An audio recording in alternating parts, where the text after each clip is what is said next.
Assalamualaikum warahmatullahi wabarakatuh. Dan selamat sejahtera bertemu lagi saya Zaza. Kali ini Zaza berada di Kuala Kangsar, di rumah ibu mertua. Dan baby Zaza pun terus ada di sini, iaitu di Kuala Kangsar. Okey. Ada Firda, Aisyah dan Fisha yang sedang mengambil fotografi. Fotografer, jadi fotografer.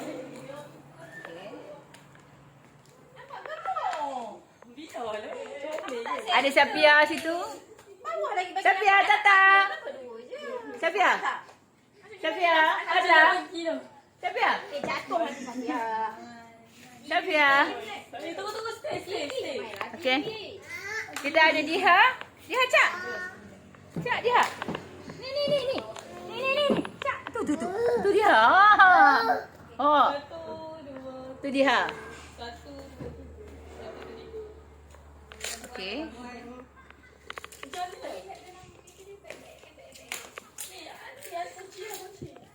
Okey, kita berhari raya di sini.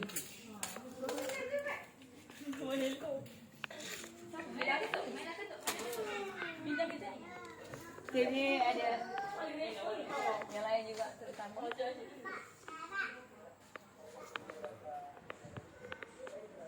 Okey. Dia tak nak. Okey, mak. Okey.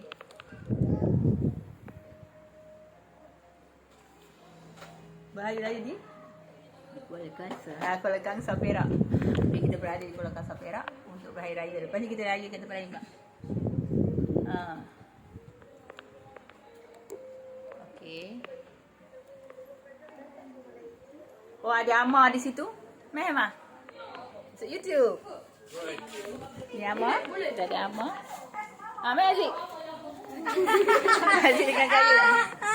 Tu. Hai, cepat. Hai. Ni Aziz ni kayu. Okey.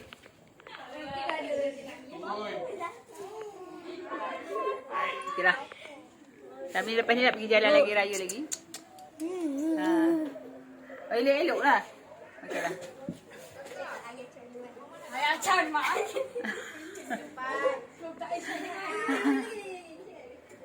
Okeylah. Luar. Ada yang bergambar, ada yang tak buat dulu sini dulu. Okeylah, kita jumpa di video selanjutnya. Jangan lupa terus subscribe, like, share, komen YouTube kami yang dah 1.4k, alhamdulillah. Jangan lupa like. Jangan lupa like. Jangan lupa subscribe. Subscribe. Okey. Share, komen. Like, share and comment kata dia.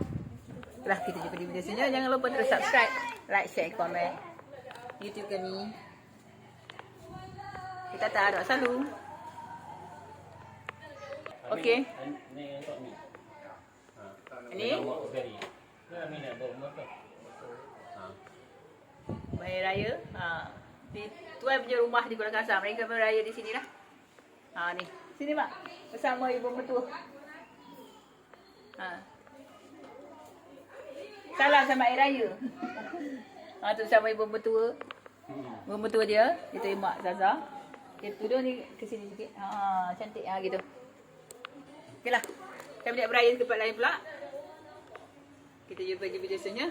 Jangan lupa terus subscribe, like, share, komen YouTube kami. Kita tak ada selalu.